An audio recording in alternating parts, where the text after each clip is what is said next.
Dan bagaimana situasi jelang sholat Jumat di Istanbul, Turki? Kita sudah tersambung dengan warga Indonesia yang sudah bersiap-siap juga untuk mengikuti sholat Jumat pertama di Masjid Hagia Sophia. Ada Mas Syawal Liansyah. Selamat siang. Assalamualaikum Mas Syawal. Hagia Sophia baru akan dibuka, di mana kita bisa melihat di depan kita sebuah antrian besar dan masih ditutup jalan menuju Hagia Sophia oleh polisi. Namun kita masih bisa melihat menara Hagia Sophia di sana.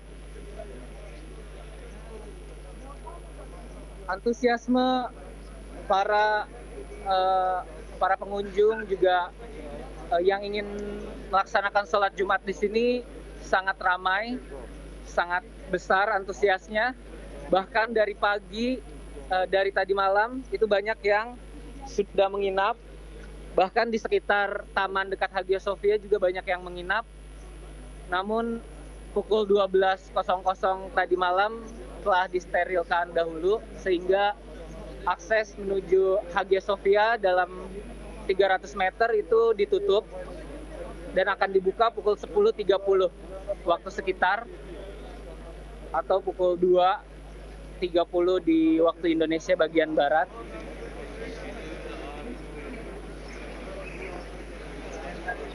Ya, seperti itu. Bagaimana estimasi daya tampung di Hagia Sophia sendiri? Apakah mencukupi dengan antusiasme warga saat ini?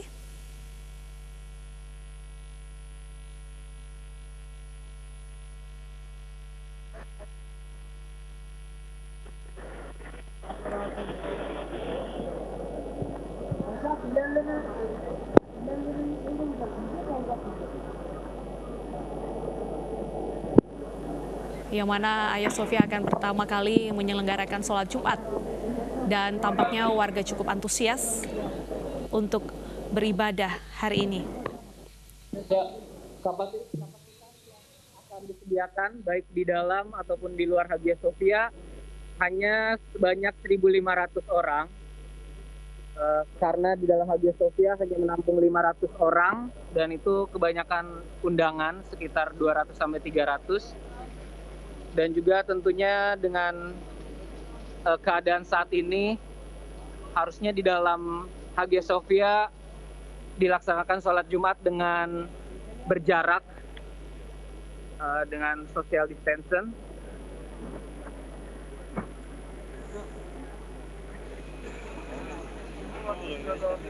Jadi dengan kapasitas yang sedikit itu semua orang berbondong-bondong ingin lebih dulu datang dan bisa masuk.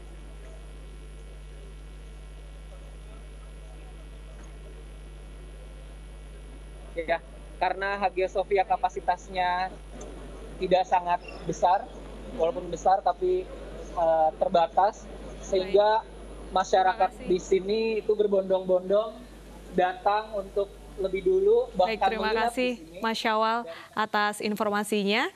Sudah bergabung bersama kami di iNews Siang. Dan pemirsa, kita ke informasi selanjutnya terkait dengan jenazah pasien PDP COVID-19 yang ditolak warga saat akan dimakamkan di Kota Medan, Sumatera Utara. Jenazah yang sudah akan masuk liang lahat akhirnya dipindah ke lokasi pemakaman lain. Jangan kotak kosong yang kalian bawa. 8 petugas pemulasaran jenazah berusaha mengangkat kembali peti jenazah pasien dalam pengawasan atau PDP COVID-19 di Taman Pemakaman Umum Seibatu Gingging, Kota Medan. Kuburannya ada di Cimalingkar B. Iya, Pak. Tenang, Pak. Dan apa yang warga masyarakat?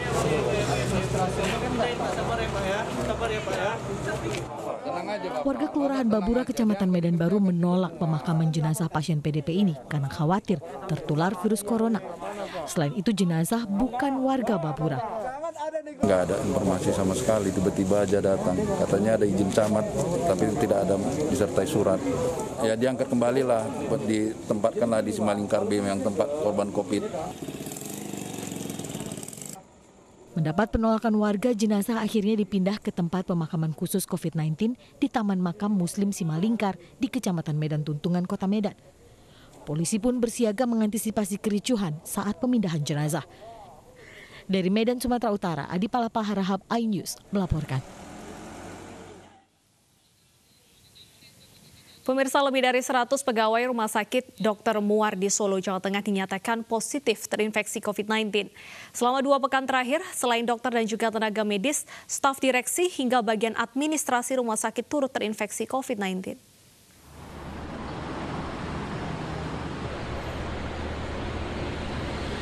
Suasana Rumah Sakit Dr. Muwardi Solo, Jawa Tengah sepi dari warga yang ingin berobat atau sekedar menemani kerabat mereka berobat.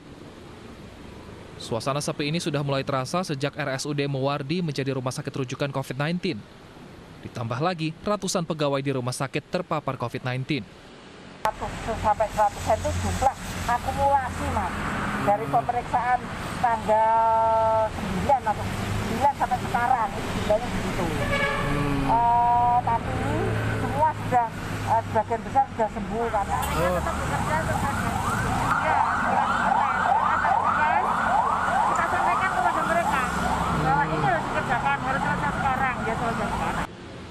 Saat ini untuk mencegah semakin banyaknya lagi pegawai dan tenaga kesehatan yang terpapar COVID-19, pihak rumah sakit akan melaksanakan swab test dengan metode PCR terhadap semua karyawannya. Uji PCR dilaksanakan bertahap. Dari Solo, Jawa Tengah, Septiantoro, iNews melaporkan. Sementara itu, pemirsa, kantor sementara Direktorat Jenderal Perhubungan Darat ditutup beberapa hari setelah sejumlah pegawainya positif COVID-19. Meski kini seluruh pegawainya bekerja dari rumah, aktivitas administrasi Direktorat Perhubungan Darat tetap berjalan. Kantor sementara Dirjen Perhubungan Darat di Gedung Graha Lestari, Petojo Selatan, Jakarta ditutup sejak 20 Juli lalu setelah 11 karyawannya positif COVID-19. Namun tidak seluruhnya gedung ditutup, hanya lantai tempat karyawan positif COVID-19 bekerja yang ditutup dan disemprot disinfektan supaya kembali steril. Jumat pagi, aktivitas karyawan non-Dirjen Perhubungan Darat di area gedung Graha Lestari nampak normal dan tetap menerapkan protokol kesehatan COVID-19. Kemenhub memastikan aktivitas administrasi khususnya Direktorat Perhubungan Darat tetap berjalan meski seluruh pegawainya bekerja dari rumah.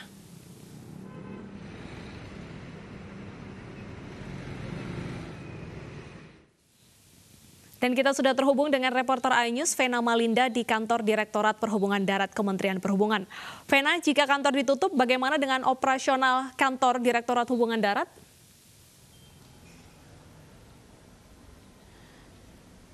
Baik, Deta, terkait dengan operasional dan juga pelayanan di kantor Direktorat Jenderal Perhubungan Darat di kantor sementara, yakni di Graha Lestari. Untuk sementara ini, para pegawai memberlakukan sistem kerja secara work from home atau bekerja dari rumah. Namun, Deta, jika nantinya ada pertemuan kepentingan penting maupun mendadak yang harus bertemu secara fisik, mereka diarahkan untuk mendatangi langsung kantor Kemenhub yang berada di kawasan Medan Merdeka. Deta, jika Anda melihat di layar kaca Anda, ini adalah gedung tempat di mana Direktorat Jenderal Perhubungan Darat berada di lantai 1, 3, dan juga 5. Berdasarkan informasi yang kami dapat dari petugas keamanan gedung, 3 lantai tersebut ditutup untuk sementara dan akan dilakukan penyemprotan agar area kembali steril. Dan di 3 lantai tersebut sudah tidak ada lagi aktivitas khususnya para pegawai dari Kementerian Perhubungan. Namun Deta, untuk lantai lain atau instansi lain yang bekerja dalam satu gedung tersebut tetap beraktivitas secara normal dengan menerapkan protokol kesehatan seperti wajib menggunakan masker dan kemudian melakukan pengecekan suhu. Dan selain itu, Deta, informasi yang kami dapat dari 11 orang yang positif COVID-19 yang merupakan karyawan Kemenhub ini, untuk saat ini kondisinya sudah berangsur membaik. Namun kami masih belum memperoleh informasi kepastian kapan kantor ini akan dibuka dan dioperasikan kembali. Deta. Terima kasih Vena atas informasinya, selamat bertugas kembali. Ya, seiring dengan penerapan new normal dan pelonggaran aturan protokol kesehatan, ada klaster baru yang muncul yaitu klaster kantor. Kita akan membahasnya bersama pakar epidemiologi Feby Dwi Rahmadi. Selamat siang Mas Feby. Selamat siang Jakarta, selamat sore waktu Brisbane. Baik, Mas Feby, saat ini ada klaster baru yaitu klaster kantor karena mungkin aturan kurang ketat dan masyarakat juga mulai bekerja. Apakah ini sangat buruk jika tidak segera dikembalikan mungkin ke sistem WFH? Iya, saya pikir kalau kita berbicara tentang kerja yang sekarang sudah mulai dibuka ya, kantor-kantor yang sudah mulai dibuka, masyarakat sekarang sudah mulai kantor, ini harus betul-betul diterapkan yang namanya protokol kesehatan yang sangat ketat. Mbak Deta, kalau kita berbicara tentang kesehatan keselamatan kerja, maka sebenarnya COVID-19 ini harus masuk ke dalam resiko itu. Bahkan kalau di sini ya, di Australia, dan di Australia pun seketat yang kita sudah lakukan, tetap ada yang namanya klaster-klaster kantor. Kalau di sini dilihat Mbak Deta, kalau berbicara tentang kesehatan keselamatan kerja itu selalu ada yang namanya perseteruan di antara 3 hal. Yang pertama adalah cost atau biaya, productivity, dan yang ketiga adalah safety. Nah, yang penting adalah bagaimana kalau kita selalu berpendapat bahwa yang namanya safety ini harus selalu lebih diprioritaskan ketimbang yang namanya cost atau biaya dan juga produktivitas atau hasil yang bisa diproduksi oleh kantor tersebut. Sehingga kalau menurut saya, yang namanya kembali ke kantor itu harus betul-betul dinilai risikonya, bagaimana agar si pekerja itu bisa tetap dalam kondisi yang sehat ketika dia ke kantor dan ketika dia pulang ke rumah, dia tidak membawa penyakit. Demikian Mbak Deta. Baik, bagaimana solusi yang tepat agar warga atau pengunjung pekerja masih bisa produktif di kantor dan juga mungkin operasional perusahaan ini tidak terganggu tanpa mengesampingkan protokol kesehatan?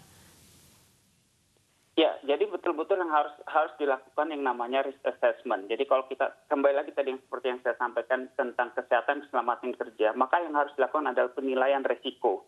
Maka kantor-kantor yang membuka kembali, yaitu harus melakukan penilaian risiko. Dia harus melihat dari mana, apa, ya, dan kapan kira-kira COVID-19 ini bisa menular. Dan ini harus ditindaklanjuti dengan persiapan strategi apa saja yang perlu dilakukan untuk membuat yang namanya kontrol dan mitigasi risiko. Dan kontrol dan mitigasi risiko itu, Mbak Deta, itu harus meliputi semua aspek. Dari segi aspek polisinya, aspek lingkungannya, ya, bagaimana dia bisa membangun sense of community di dalam kantor itu. Yang terakhir adalah bagaimana juga harus bisa melibatkan individu-individu yang ada di kantor itu.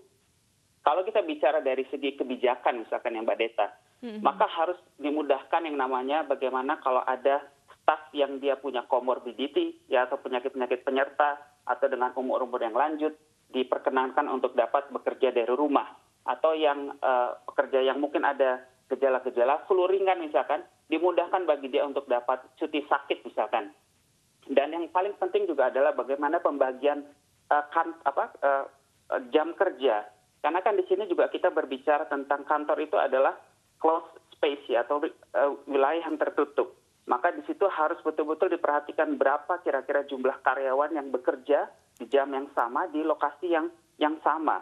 Dan juga mungkin dari segi polisi misalkan diperhatikan ya, misalkan bahwa karyawan ini dia hanya boleh ke lantai berapa ya, karena di situ adalah tempat dia bekerja.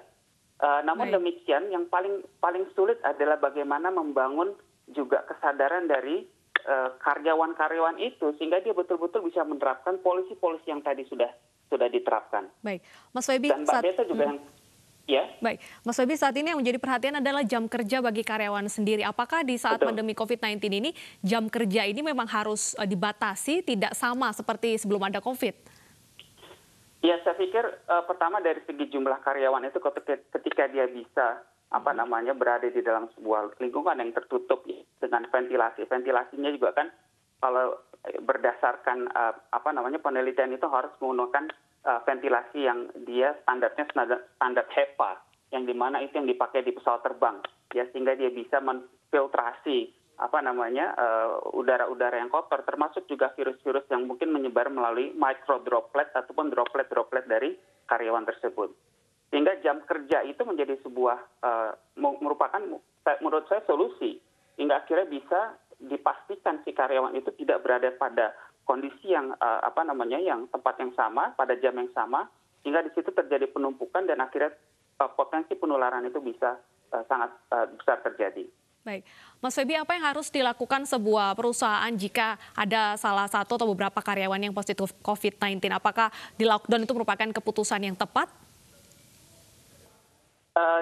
Lockdown itu menjadi salah satu keputusan yang menurut saya sangat baik ya. Di sini lockdown itu tidak hanya lockdown, tapi di situ betul-betul dilakukan deep cleaning atau di mana betul-betul dilakukan pembersihan yang sangat luar biasa.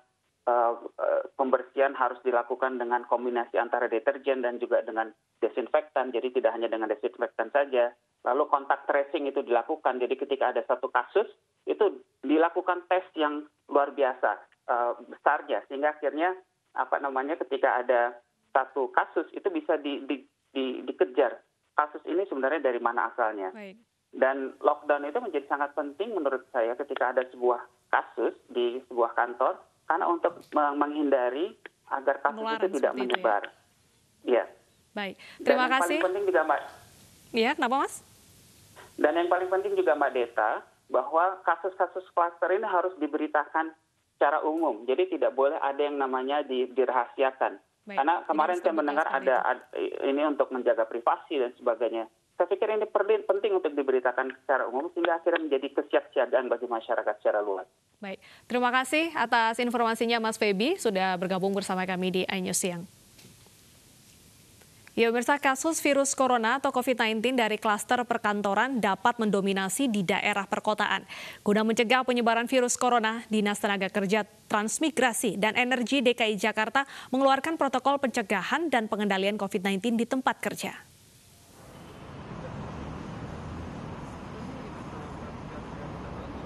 Di masa pelonggaran pembebasan sosial berskala besar, banyak perkantoran yang kurang menekan pola kerja dari rumah. Di DKI Jakarta, terdapat sejumlah kasus di perkantoran pasca bekerja dari kantor kembali berjalan. Guna menekan angka penyebaran virus corona, sejumlah protokol kesehatan COVID-19 di tempat kerja harus diterapkan.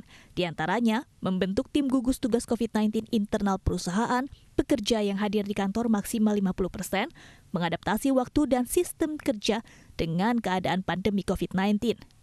Tidak hanya itu, para pekerja juga harus mencegah terjadinya kerumunan dan wajib memakai masker atau APD sesuai kebutuhan. Pihak perusahaan juga harus melakukan disinfeksi berkala, menyediakan cek suhu tubuh pekerja atau pengunjung di setiap pintu masuk, menyediakan hand sanitizer, dan tidak melakukan PHK serta tetap memberikan hak pekerja yang melakukan karantina mandiri. Selain itu, pegawai juga melakukan self-assessment resiko COVID-19, menjaga jarak minimal 2 meter, memaksimalkan pertemuan virtual meski ada di lingkungan kantor, serta menggunakan alat makan dan alat ibadah pribadi. Dari Jakarta, Tim Liputan iNews melaporkan.